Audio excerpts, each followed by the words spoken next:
Salut les amis! Alors aujourd'hui, je vous propose un petit test entre la GoPro Hero 11 et l'Osmo G Pocket 3. Donc j'ai été récemment le G Osmo Pocket 3 parce que quand j'ai visité le musée, l'encombrement de la GoPro était trop important et ça gênait les autres visiteurs quand j'étais en train de filmer les tableaux, etc. Donc je me suis dit je vais prendre un petit appareil un peu à la James Bond là et ce sera beaucoup mieux pour vous ramener des images. Donc là, ce que je fais, c'est que je vais vous proposer un petit film où on va regarder un petit peu les différentes captations des deux caméras, sous le soleil, en gros plan, etc. Allez, c'est parti. Premier test, nous filmons le phare de Cabreton, sous un beau soleil. Premier test, nous filmons le phare de Cabreton, sous un beau soleil.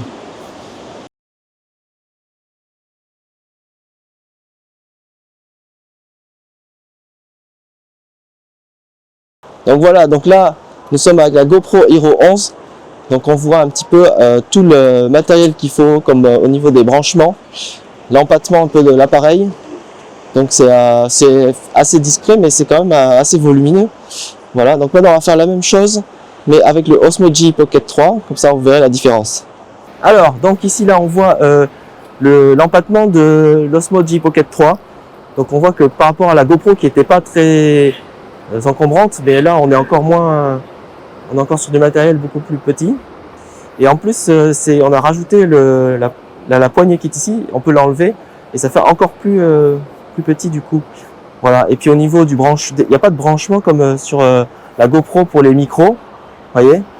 Donc du coup, ça fait que c'est quand même beaucoup plus discret et ça demande beaucoup moins de branchement aussi par rapport à la GoPro Hero 11. Voilà. Allez, on fait un travelling. Voilà. Comme ça, on va voir quel est le stabilisateur qui est le plus puissant, qui est celui qui permet d'avoir des images qui bougent le moins possible par rapport à la ligne d'horizon. Ça vous permettra d'avoir une bonne idée de ce que peut faire chaque appareil. Voilà, top. Maintenant, on va zoomer sur un document pour voir un petit peu la qualité de la définition de chaque appareil. Donc, on va s'approcher au maximum du document pour voir les détails. Donc voilà, on filme maintenant le même document avec la GoPro Hero 11. Voilà, donc il n'y a pas de zoom du tout, donc du coup on est obligé de s'approcher et de dézoomer soi-même. Donc voilà, là on filme deux documents aussi pour vérifier la qualité. Donc la même chose avec la GoPro Hero 11. Ici. Alors voilà, donc là on filme en marchant tout droit. On va vous regarder également la qualité au niveau des vagues. Voilà, on va faire un petit accéléré aussi. Bon, avec le Osmo G Pocket 3, vous avez 30 images par seconde. Avec la GoPro 25 parce que les réglages sont différents. Mais on est sur du 4K les deux. Alors, regardez les vagues maintenant. On va voir un petit peu comment ça se passe au niveau des vagues. Voilà, est-ce que on voit bien les couleurs. On voit déjà que les reflets sont un peu différents. Les couleurs sont pas tout à fait les mêmes. Voilà. Alors, on va s'avancer. Voilà. Allez, top. Finis bien la vague, finis la vague.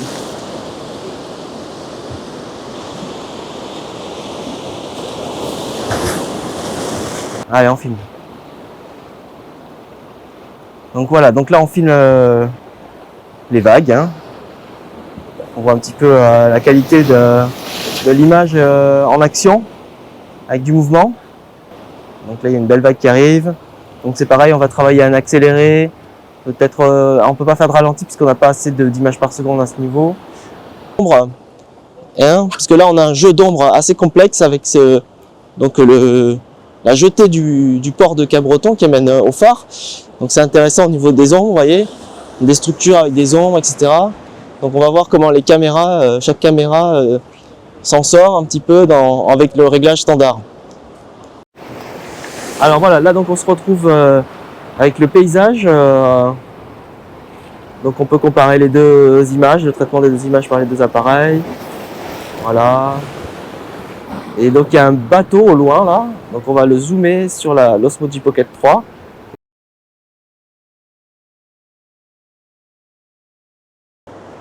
Alors là donc on va regarder le traitement d'une vidéo au plein soleil, voir un petit peu comment les caméras gèrent les reflets du soleil dans l'eau. Voilà, puis au fond il y a des belles montagnes, donc on va regarder ça. Voilà, les belles montagnes, les Pyrénées. On va revoir un petit peu aussi qu'est-ce que ça donne au niveau des bâtiments. Voilà. Donc là, pour la prise de son, on a les mêmes micros. Donc on va voir quel est le traitement du son par les deux caméras, puisque c'est toujours des micros G de la même qualité. Donc un branché donc sur la GoPro avec un RX, ça s'appelle, un appareil pour retransmettre le son.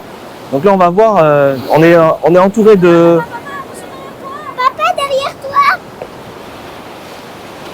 Donc là il y a le bruit des vagues qui donc couvre un petit peu le bruit de la voix. Donc on va voir comment chaque caméra retranscrit cette prise de son, vu que c'est exactement les mêmes micros. Alors là maintenant on va faire un travelling du haut vers le bas.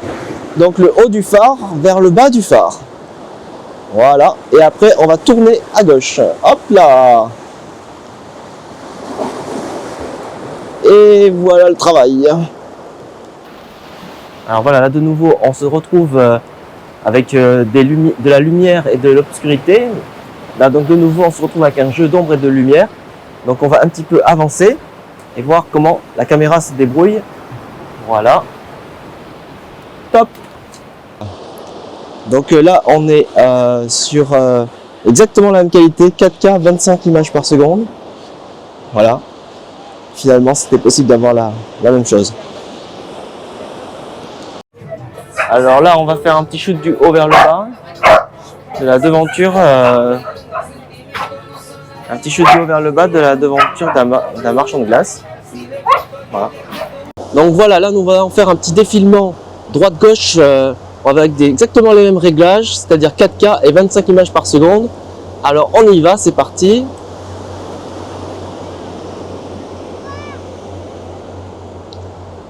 Et voilà, youpi.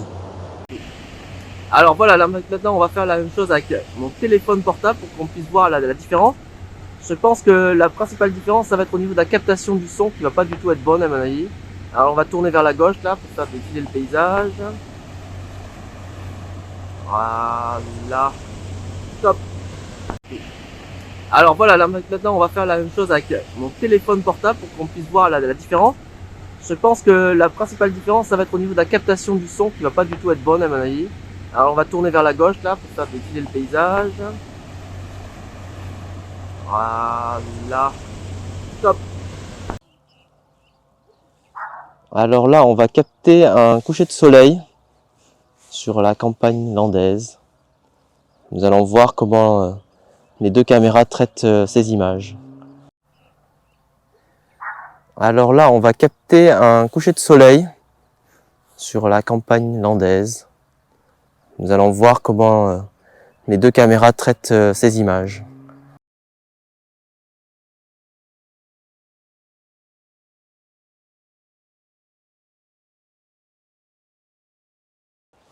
Alors maintenant, nous allons filmer le jardin de ma maman sous ce beau coucher de soleil. Le magnolia qui est en fleurs.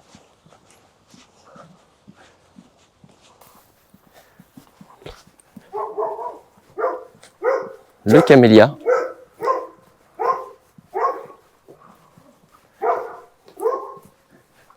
Et voilà. La même image avec la GoPro, coucher de soleil. Alors nous allons tester le plan macro.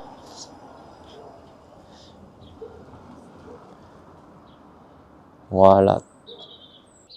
Voilà, la même chose avec le Osmo G Pocket 3.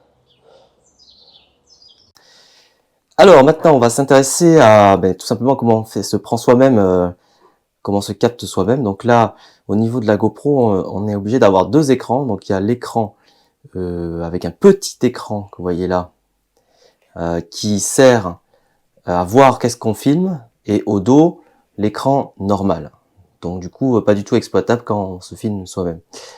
Voilà, donc c'est une particularité de la GoPro, c'est que le cadrage va pas être très précis, c'est en fait un peu approximatif. Alors, qu'est-ce qu'il en est pour le G Osmo Pocket 3? Là, on voit quand même que c'est un appareil qui est beaucoup plus fait pour le vlog. On a un appareil avec cette nacelle qui se dirige en 3D, qui est proche d'un Ronin finalement. Donc c'est pour le prix, c'est assez surprenant, la stabilité, etc. Eh bien, il suffit tout simplement d'appuyer sur un petit bouton et hop, ça se retourne. Et là, voilà, on est sur le petit écran, vous voyez. Donc on se voit quand même très très bien. Et on peut comme ça faire un cadrage presque parfait de ce qu'on veut montrer, etc. en arrière-plan. Et en plus, il y a un petit outil qui permet de suivre son visage si jamais on peut bloquer la caméra, le focus de la caméra sur son image si on a besoin. Voilà, donc évidemment pour ce qui est vlogging, c'est beaucoup mieux le G Osmo Pocket 3. Alors là, on va regarder comment on monte la GoPro Hero 11 avec le combo créateur. Et on va comparer avec la même chose avec le G Osmo Pocket 3. Donc déjà là, ici, on a le coffret avec les micros. Donc il faut sortir le RX, chargé évidemment. Donc ça fait déjà un appareil à charger. Celui-là se charge automatiquement les deux ensemble. Il faut ensuite charger bien sûr la batterie de la GoPro. Donc il faut la mettre, voilà. Il faut mettre aussi la carte SD. Ensuite il faut mettre cette protection qui sert à pouvoir monter le pack. Donc le combo créateur. On referme. Donc on est obligé de brancher ça comme ça. Ensuite de prendre ce câble de out vers in dans l'appareil, voilà, donc ça, déjà ça fait ça comme manipulation. Ensuite il faut sortir ici les pattes pour venir les mettre sur donc la tige du combo créateur. Il faut visser, voilà. Ensuite on doit allumer et ensuite on doit connecter le manche, la poignée en Wi-Fi avec donc la GoPro pour pouvoir filmer. Une fois que cette opération est faite, il faut bien sûr brancher le micro en appuyant sur on. Là on peut vérifier, il y a un témoin ici qui permet de vérifier que le micro marche bien. On voit que le son, la barre verte dépasse bien. Et là on est prêt pour filmer. Voilà, donc vous voyez, ça va quand même prendre un certain nombre d'opérations. Après on a évidemment tous les réglages qu'on peut choisir sur la GoPro ici tactile. Mais voilà. Et donc si on veut donc poser, puisque le but de cette poignée Creator, c'est aussi de pouvoir elle sert à deux choses. Elle sert à faire une batterie de secours qu'on branche directement sur la GoPro comme ça, et ça sert aussi à pouvoir la poser en dépliant les petites parties là, en dépliant les bras. On peut la poser par terre, donc on peut tourner comme ça sa GoPro et donc la poser et la régler, voilà, de façon à ce qu'on puisse faire toutes sortes d'effets, du painting light, des ralentis, etc. Voilà, donc la mise en place de la GoPro Hero 11 avec le combo créateur, là ça prend déjà quand même au moins, je dirais, 2 minutes.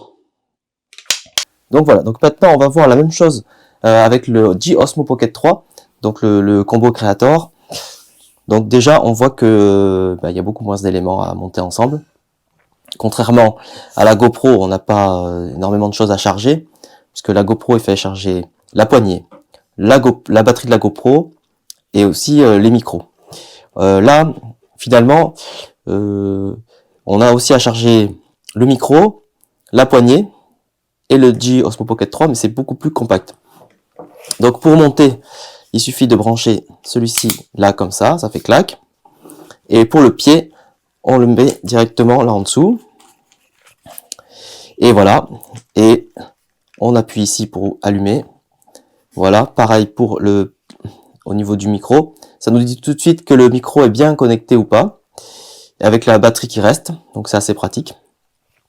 Pareil, on a tous les réglages au niveau de l'écran, donc ça change pas, c'est la même chose. Et puis donc si on veut le poser pour filmer quelque chose, et bien voilà, c'est fait. Donc la mise en place de la G Osmo Pocket 3, ça prend à peu près 20 secondes. Donc par rapport environ 2 bonnes minutes pour la GoPro. Donc là effectivement c'est beaucoup plus rapide au niveau du G Osmo Pocket 3. Voilà, donc là on essaye une captation de tableau pour voir un petit peu jusqu'où on peut aller en termes de détails avec chacune des deux caméras. Voilà, donc là on essaye une captation de tableau pour voir un petit peu jusqu'où on peut aller en termes de détails avec chacune des deux caméras. Et voilà la captation avec la GoPro Hero 11. Pépino, Pépino, Pépino. Alors voilà le résultat avec le G Osmo Pocket 3. Pépino, Pépino, Pépino. Pépino. Alors, pour les documentaires animaliers, j'essaye là avec mon téléphone. Voilà ce que ça donne avec mon téléphone. Alors, pour conclure cette petite vidéo, moi je dirais que le G Osmo Pocket 3 est vraiment très simple d'utilisation et très pratique. Par contre, la mise au point avec la nacelle, ça demande un petit peu de pratique. C'est cette espèce de Ronin automatique là, c'est assez difficile à maîtriser. On est obligé d'allumer et d'éteindre souvent la caméra pour que ça se remette en place. Ceci dit, l'encombrement est tellement petit et c'est tellement facile à utiliser que c'est très bien pour faire du vlogging, c'est sûr, pour toutes sortes de captations en extérieur, en intérieur, il n'y a rien à dire. Le seul problème en intérieur, c'est qu'on n'a pas d'éclairage de prévu, contrairement à la GoPro, on peut rajouter un flash. Donc je dirais que la GoPro c'est autre chose en fait, il y a plus de possibilités au niveau des effets, puisque vous pouvez faire du painting light, vous pouvez faire facilement des ralentis, etc. Il y a plus de réglages qui sont possibles sur la GoPro, donc ça vous allez plus loin en termes de montage après derrière. Et puis par contre la GoPro, le souci c'est le cadrage qui est assez dur à maîtriser, alors que sur le G Osmo Pocket 3 on a vraiment ce qu'on cadre, contrairement à la GoPro, des fois on rate le haut souvent. Donc voilà, donc je dirais que c'est deux caméras qui finalement sont plutôt complémentaires.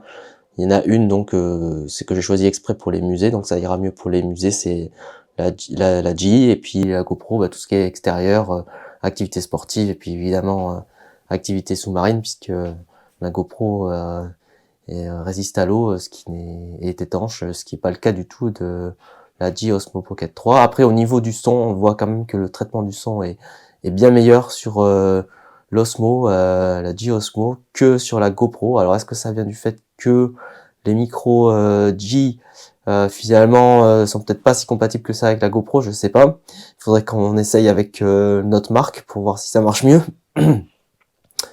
En tout cas, le son est vraiment nickel avec la G Osmo Pocket 3. Donc à vous de voir, finalement peut-être qu'il faut plusieurs caméras pour filmer différentes ambiances, différentes choses qu'on a à filmer, et une seule n'est peut-être pas suffisante.